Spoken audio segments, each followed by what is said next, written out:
My son's wife said, "We deserve that $43.00 more than her." The lawyer laughed, then opened a second envelope with my name. "You old hag are just a leech, sucking dry the money left by your dead husband. That $43 million belongs to us, not you." My daughter, in-law's voice cut through the stifling silence of the room like a sharp knife, dripping with contempt and fury. Her eyes flashed with a cruel fire as she glared straight at me, daring me to respond. The cold, sterile air in the conference room seemed to freeze in that moment, the weight of her words pressing down so heavily that I could barely breathe. I sat still, my hands trembling lightly in my lap, trying to steady my pounding heart as the room held its collective breath. Beside her, my son, my own flesh and blood, leaned forward with a sneer that broke my heart. "You don't deserve a single penny, Mom. You've been a disgrace to this family for far too long. Just go before you embarrass us all any further." His words were like thunderclaps, brutal and relentless, meant to shatter me. I remained seated, a statue of quiet endurance amid the storm of hostility. I felt their eyes burn into me, full of disdain, and yet I could not bring myself to move or speak. The pain was too raw, too deep. It clawed at my soul, pulling forth memories I had buried long ago, the years of sacrifice and love, the sweat and tears that had built the life and legacy they now so cruelly sought to erase. I thought of the long nights when I stayed awake, nursing my children through fevers, wiping away their tears, making sacrifices no one ever thanked me for. I remembered the endless days spent scrimping and saving every penny, making sure the roof stayed over their heads, food on the table, clothes on their backs. And yet, here I was, reduced to a target of their venomous words, an unwanted relic in the way of their greed. The lawyer, sitting at the head of the table, cleared his throat and shuffled his papers, trying to maintain some semblance of order, but the damage was done. The tension in the room was suffocating. My daughter, in-law's smug smile widened as if she had already won. My son's cold gaze never left me, as if daring me to fight back. But I held my silence, swallowing the lump in my throat, knowing that any reaction might only fuel their cruelty. My mind drifted back through the years, through every small kindness I had extended, every time I had swallowed my pride to keep the family together. I recalled the day my husband passed, the weight of grief settling on my shoulders, and how I had worked harder than ever to hold our lives together for the sake of our son. Yet none of that seemed to matter now. Their words echoed in my ears. Leech, disgrace, don't deserve a penny. I felt tears prickling at the edges of my eyes, but I blinked them back fiercely. No, I would not give them the satisfaction of seeing me broken. Not here, not now. I glanced around the room. Faces that once showed love and respect were now twisted with contempt and greed. Cousins, aunts, uncles, some sat silently, others shifted uncomfortably, but none came to my defense. I was alone, surrounded by the family I had spent my life nurturing, now reduced to an enemy. My daughter, in-law, leaned back in her chair, crossing her arms with a triumphant smirk. "You see, we all know the truth. She's nothing but a hanger-on, waiting to grab whatever she can before she's gone." Her voice was venomous, sharp enough to cut through steel. My son nodded, his jaw tight with anger and shame. "Mom, you should be grateful we're even giving you a share, but don't think for a second you're going to get more than your worthless cut." The sting of their words settled deep in my chest, a bitter ache I had carried for too long. How had it come to this? How had the family I loved so dearly turned so cold, so cruel? I felt my hands clench, nails digging into my palms, trying to ground myself in the storm of emotions threatening to overwhelm me. But beneath the pain, beneath the fear, something else stirred, a quiet flame of resolve. Their hatred, their disrespect, it was fuel for a fire I had long kept hidden, a fire that would not be extinguished by their venomous tongues. I took a slow, steadying breath, reminding myself that this was not the end of my story. It was merely the opening act in a play they did not understand I had been scripting all along. My eyes fixed on the lawyer as he finally began to speak, his voice calm and measured, the sound cutting through the tension. But my mind remained focused inward, on the memories and the plans I had guarded for so long. I thought of the late nights, poring over documents and contracts my husband and I had kept secret, investments made quietly, properties acquired under different names, assets hidden from prying eyes. I had done this to protect our family, knowing the greed that might arise one day. And now, that day had come. Their words had wounded me deeply, but their ignorance of what I truly possessed was their undoing. I would not let their cruelty be the final chapter. As the lawyer's voice continued, I sat there, heart pounding, breath steadying, waiting for the moment when the scales would finally tip, the moment when the truth, my truth, would be revealed. I was no longer the old woman they mocked. I was the keeper of secrets they could never imagine, the quiet force that would change everything. And so I waited, the silence stretching, the tension thickening, knowing that the story they thought they knew was about to unravel. In that moment, alone among them, yet stronger than ever, I vowed to myself that I would rise, not with anger or shouting, but with the quiet, unyielding strength that had carried me through decades of hardship. The room was filled with hostility, but I was filled with purpose. Their scorn would be their downfall, and my patience, my silence, would be the weapon that won this battle. My daughter, in-law, never hid her disdain for me, and honestly it stemmed from years of simmering resentment. From the moment she stepped into our lives, she saw me as an obstacle, a meddling old woman who dared to question her extravagant spending and careless ways. I remember the countless arguments we had, her voice sharp and unforgiving, accusing me of interfering where I had no right. She saw my concern as criticism, my love as control. The gulf between us grew wider with each passing year, and the tension was palpable every time we met. My son, caught in the crossfire, gradually adopted her view. He began to see me not as a mother who had sacrificed everything for him, but as a burden, financially draining, emotionally taxing. I watched him distance himself bit by bit, retreating into the cold embrace of his wife's ambitions. The man who once ran to me for comfort now barely spared me a glance. It was as if the years of love and care we shared had evaporated overnight, replaced by suspicion and disdain. This transformation cut deeper than any insult. I felt betrayed by the two people I had loved most in this world. My heart ached with the weight of their rejection, and for a long time I grappled with the urge to forgive, to bridge the gap with understanding. But every attempt at reconciliation was met with coldness, indifference, or worse, open hostility. The wounds they inflicted were too raw, the betrayal too profound. In the quiet moments, when the world seemed to fade away, I often found myself drifting back to memories of sacrifice. I remembered the young woman I once was, full of hope and determination, who had worked tirelessly to build a life for her family. The nights I stayed up sewing clothes and patching holes. The mornings I woke before dawn to prepare breakfast. The days spent juggling jobs to keep the bills paid. None of it was easy, but I did it all with love, expecting nothing in return but their happiness. Yet, despite it all, I was invisible to them, my efforts unseen, my love unacknowledged. Instead, I was cast aside like an old garment, worn out and no longer useful. The sting of that realization burned hotter than any harsh word. Loneliness wrapped around me like a heavy cloak, but beneath it simmered a quiet fire, a determination born from years of endurance. I knew I could not rely on their gratitude or change their hearts. So I turned inward, channeling my pain into patience and planning. If they would not honor me in life, I would ensure justice was served in time. I began to meticulously gather my strength, studying legal documents, consulting with trusted advisors, and quietly securing the legacy my husband and I had worked so hard to build. Every slight, every sneer, every cold shoulder became fuel for the resolve growing within me. I was no longer just the forgotten mother or the unwelcome mother-in-law. I was a woman with a plan, a quiet force ready to reclaim what was rightfully mine, not with anger or spite, but with calm, calculated determination. The wounds they inflicted would not break me. Instead, they forged the steel of my resolve, and when the time came, I would show them the true meaning of strength. The lawyer cleared his throat, adjusting his glasses as he unfolded the worn document in front of him. "Thank you all for coming today," he began, his voice steady but solemn. "We are here to read the last will and testament of your late father and husband."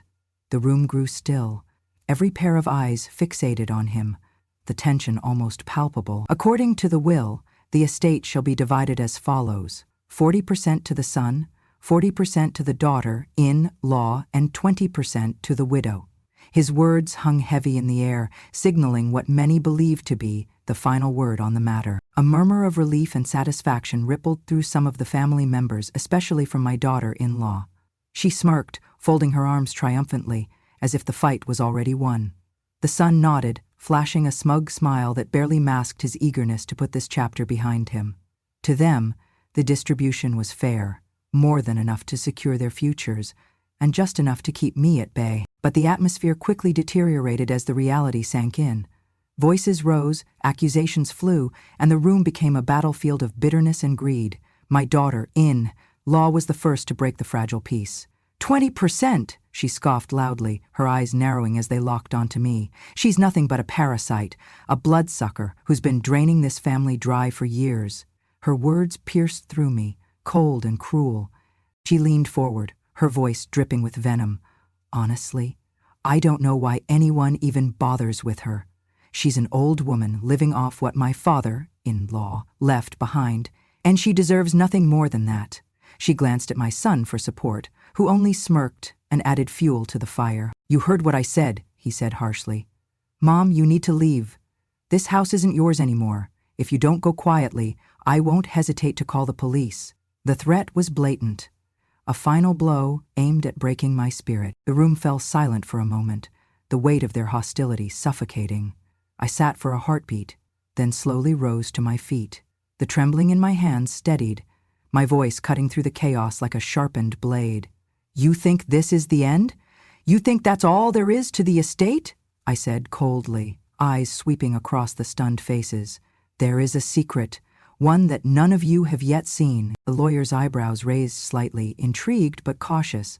He reached under the table and pulled out a second envelope, thick and sealed with the unmistakable stamp of importance. This, he said, holding it up for all to see, is a supplementary document, part of the estate planning that was kept confidential until now. Gasps echoed around the room as he carefully opened the envelope.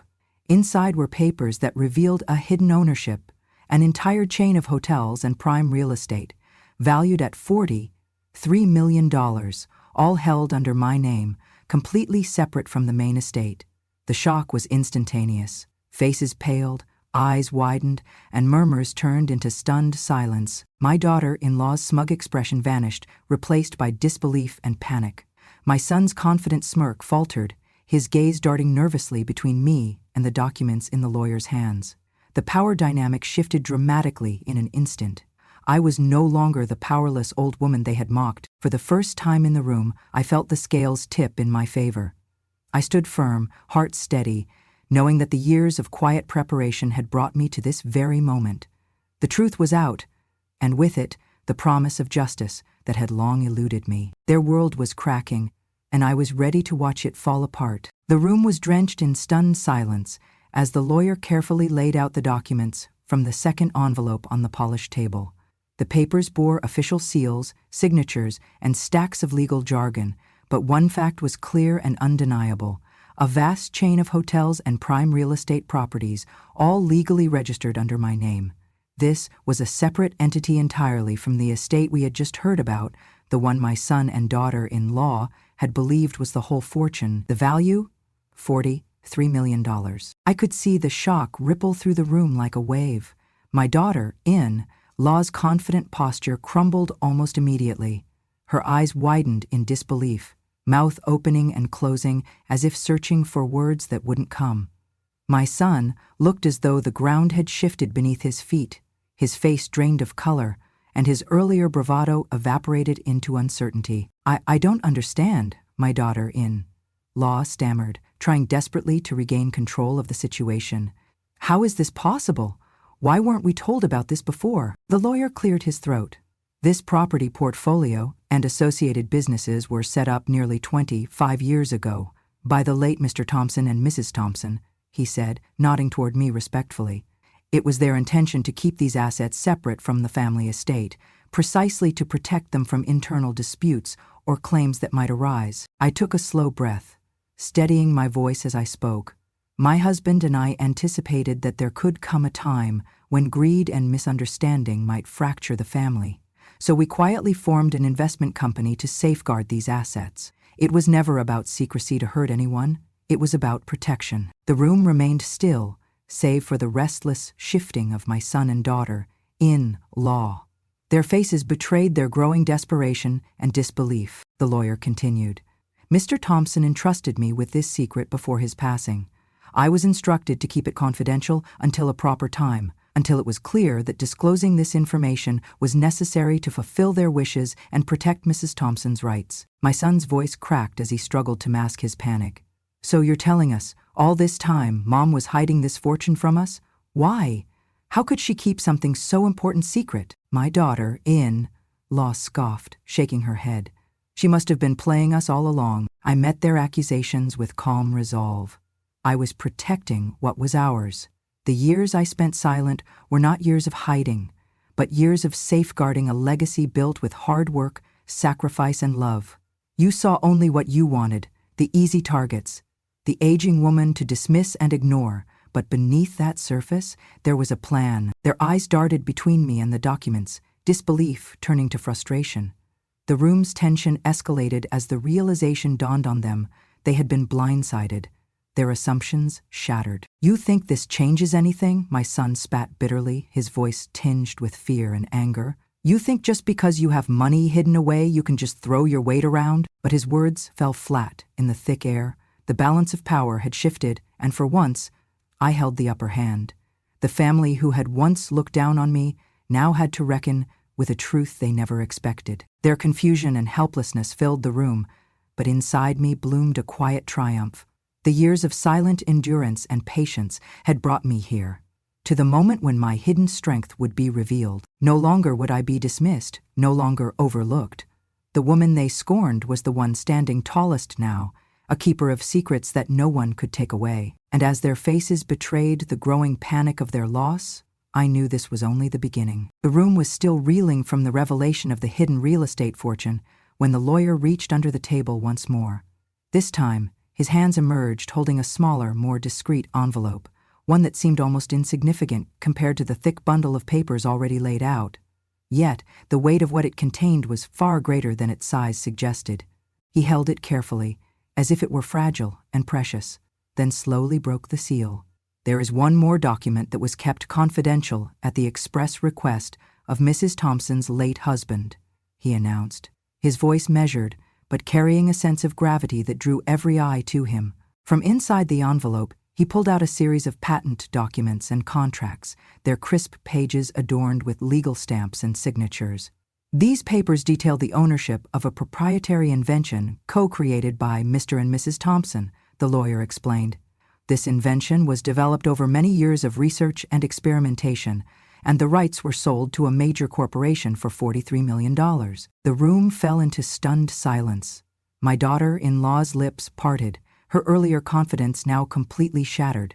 My son's face twisted in disbelief and confusion as he struggled to process the new information. I took a deep breath and began to speak, my voice calm but firm. I was once a self-taught engineer, a woman who never stopped learning and creating. My husband and I worked side by side, dedicating countless hours to this project. It was our secret, our labor of love, and a part of the legacy we built together, the lawyer added. The proceeds from the sale of these patents were transferred directly into a confidential account, controlled solely by Mrs. Thompson. The agreement includes strict non-disclosure clauses to protect the interests of the inventors. I nodded, feeling a surge of quiet pride. This money was never meant to be shared freely or casually. It was safeguarded as part of the larger plan to protect Mrs. Thompson's financial independence and ensure the security of our family's future. The shock in the room deepened. My daughter-in-law's usual quick retorts faltered into silence. My son seemed lost, as if the ground beneath him was crumbling. The very foundation of their assumptions was being dismantled piece by piece. For years they had dismissed me as just an old woman, irrelevant and powerless. Yet here was the undeniable proof of a life spent building something extraordinary, something they had never imagined. The lawyer carefully laid the documents on the table alongside the earlier papers, sealing the truth in a way that no argument could overturn. The family's stunned silence spoke volumes, an unspoken acknowledgement of their defeat. In that moment, I felt a profound sense of vindication. The path had been long and lonely, but every sacrifice had led to this: justice delivered not with loud accusations or bitter quarrels, but with undeniable truth and unwavering resolve. No one could now deny the legacy I carried, the strength I embodied, or the rightful place I held in this family and in the wealth that was mine. As the weight of the revelation settled over us, I knew that their disbelief was the last barrier to fall. The story they thought they knew had changed forever, and with it, so had the course of our lives. He cleared his throat once more, signaling that there was one final, crucial piece of the estate to be revealed. His voice was calm but carried the weight of authority as he addressed the gathered family. There is a special clause within the will that must be made known to all parties involved, he began, his eyes briefly meeting mine before scanning the room. Any individual who, during the process of this estate dispute, engages in insulting, humiliating, or demeaning behavior toward Mrs. Thompson shall forfeit their right to inherit any portion of the estate. Sank in. The gravity of the clause was unmistakable. It was a legal safeguard designed not only to protect my dignity, but also to ensure that respect was maintained throughout the proceedings. It was a boundary none could cross without consequence. "That's ridiculous. You can't just silence us like that," she spat venomously. "We have the right to speak our minds about her. She's been a burden, a manipulator." Her voice was loud and angry, but there was a flicker of hesitation beneath it, an unspoken fear of the consequences. Drained. His jaw clenched tightly as he stared daggers at me. "This is just another trick to keep us from standing up for ourselves," he said bitterly, though there was little conviction behind his words. The weight of the law bore down on them, forcing a reluctant silence, quiet, unwavering resolve. "I have endured years of disrespect and betrayal," I said calmly, "but I will not allow my dignity to be trampled any longer. This estate, these assets, are mine to protect, and I will do so with every legal means available. I honor the wishes of my late husband and the sacrifices we made together by ensuring these assets serve a greater purpose." I looked back at the family, my voice steady and clear. "A significant portion of the estate will be set aside for the woman who has stood by me through thick and thin, my loyal housekeeper, and for a charitable foundation dedicated to supporting elderly women who, like me, have been forgotten and abandoned." The realization that they would receive nothing but empty hands hit them hard. Their frustration was palpable, but there was nothing they could do against the binding legal protections. The damage to their reputations. Friends, neighbors, and even the wider community soon learned of their greed and ingratitude. The harsh judgment of society settled heavily upon them, a public reckoning that was as bitter as the legal one. For me, justice had been served, not with vengeance or malice, but through the steady, deliberate application of truth and law. The years of quiet endurance had culminated in this moment of triumph. I was a woman restored to her rightful place, protector of a legacy built on love and hard work. I knew that this was not just a victory for me, it was a message to anyone who would dare to belittle, dismiss, or betray the strength of a woman who refused to be broken. Revelations about the estate spread quickly through the tight-knit community. At first, my son and daughter-in-law tried to keep things quiet, hoping the matter would fade away like a passing storm. But gossip travels fast in small towns, and soon their names were whispered with disdain in neighbors' homes, local shops, and church gatherings. Eyes filled with judgment and disappointment. Friends who had smiled at them at social events now greeted them with cold nods, or worse, silence. Invitations to gatherings ceased, and casual conversations turned into pointed remarks about greed and ingratitude. The social fabric that once embraced them unraveled rapidly. Suffered. Local businesses hesitated to associate with them, and the shadow of scandal cast doubt over their character. The story became a cautionary tale, a stark reminder of how family bonds can be broken by selfishness and cruelty. My daughter-in-law's confident demeanor cracked, revealing cracks of fear and bitterness.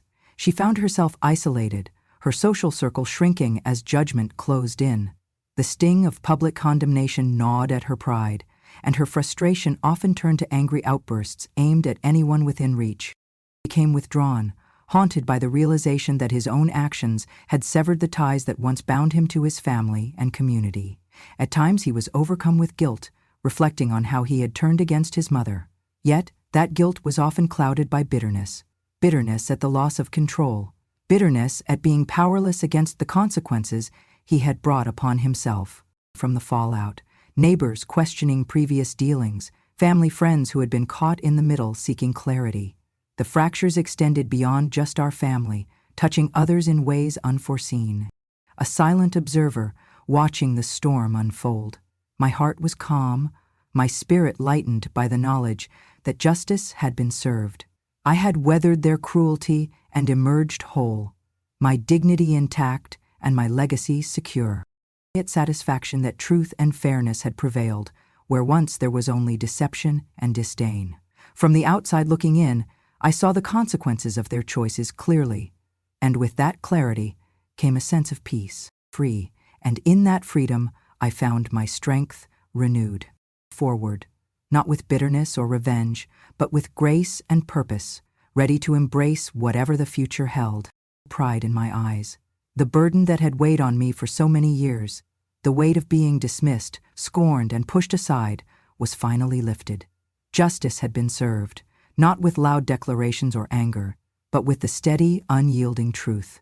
The legacy my husband and I had carefully built was finally recognized and respected. It was a victory far sweeter than I had ever imagined. Fate provided, I decided to dedicate myself to a cause much larger than personal wealth. I established a foundation focused on supporting elderly women who, like me, had been forgotten, abandoned, or left to face life's hardships alone.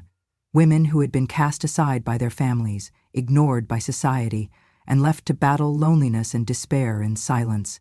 Did warm blankets and nutritious meals, offered companionship and medical assistance, and created safe spaces where these women could gather, share their stories, and reclaim their dignity.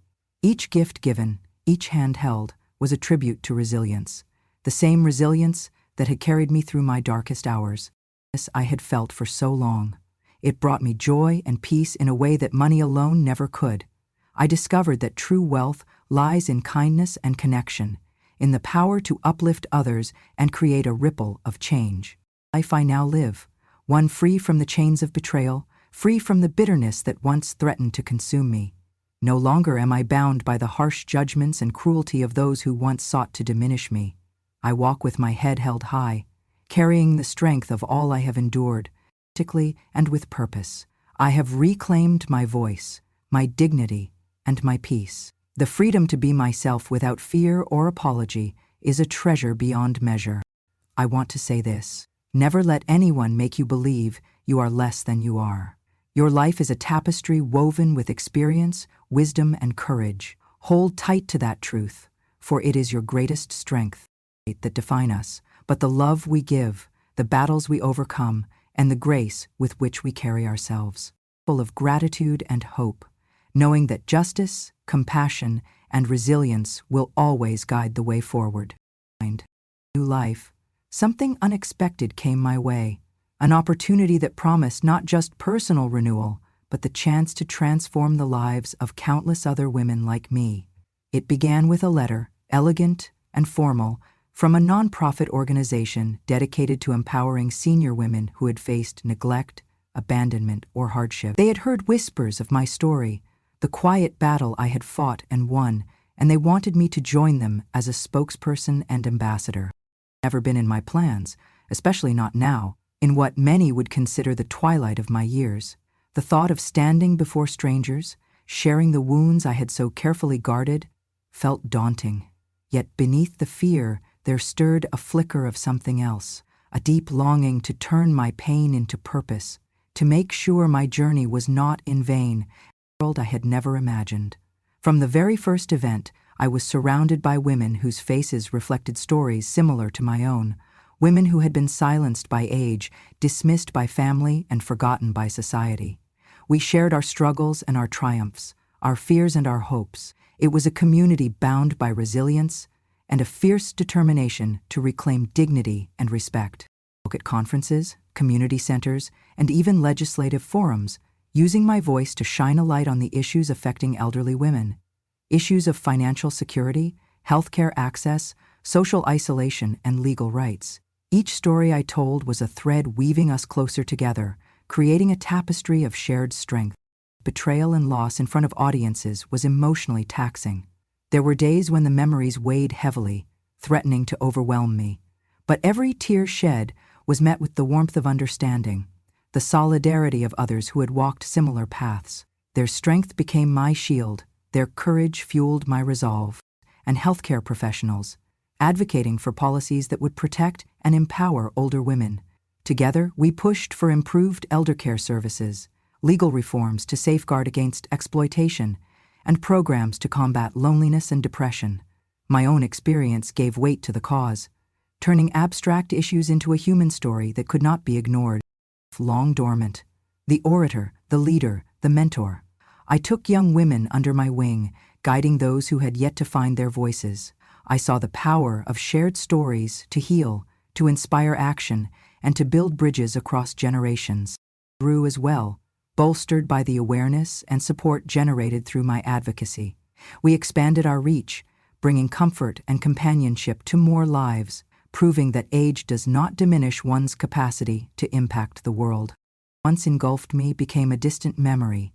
I was no longer just a survivor of cruelty and neglect. I was a beacon of hope, a testament to resilience and grace. Each step I took in this new journey reaffirmed that life's purpose could evolve, that even in later years, new chapters could be written with meaning and joy. Self became a rallying cry. To every woman who felt invisible or unvalued, I said, "Your life is precious, your voice matters, and your journey is far from over. Do not let anyone define your worth or dictate your future." I found not just a second chance, but a mission that transcended personal triumph. It was a legacy of empowerment, a gift of courage passed on to those who would come after. Purpose, I stepped into this new chapter, not as the woman they once dismissed, but as a force for change, a living proof that no matter the hardships, strength and dignity endure. It changed how I saw myself. It reminded me that the true measure of a life well lived is not in possessions or wealth, but in the difference we make and the love we leave behind. And a joy that no betrayal could ever take away. Light, I often find myself reflecting on the journey that brought me here, the trials endured, the wounds healed, and the unexpected blessings found along the way. Growing older is a path filled with its own unique challenges, but also with profound opportunities for growth, understanding, and grace. I want you to know this. Your life holds immeasurable value. The years you have lived are rich with wisdom earned through experience, resilience forged in hardship, and love given without condition. Though society may sometimes overlook us, we carry within us stories that can inspire generations and lessons that can shape the future. Diminished by the passing of time or the loss of those once close, but do not let these feelings define you. Instead, see each wrinkle as a map of battles fought and victories won, each gray hair as a crown of survival and strength. To find purpose, to embrace new passions, or to speak your truth. Our voices, though sometimes quieted, are powerful beyond measure. They carry the weight of history and the light of hope. Hold fast to your dignity. Do not let anyone, no matter how close or distant, make you doubt your worth. You are more than the years behind you. You are the sum of your courage, your kindness, and your spirit. Solace in small joys, a warm cup of tea, the laughter of children, the beauty of a sunset. These moments are reminders that life's richness is not measured by wealth or status, but by the love and peace we cultivate within. Later chapters, life can surprise us with new beginnings, healing, and unexpected grace. You are valued and you are deeply loved. Your journey matters, and your legacy is alive in the hearts of those who come after. And your strength will continue to shine as a guiding light for all who follow. Patience and quiet strength that led me to reclaim what was rightfully mine. Life may bring hardship, betrayal, and heartbreak, but it also offers resilience, justice, and hope for those who dare to hold on. If my journey has touched your heart or inspired you, please subscribe to Grandma True Stories, where real voices share real truths from the quietest women in the room. Together, we honor strength, wisdom, and the power of truth. Don't miss the next story, because every voice deserves to be heard.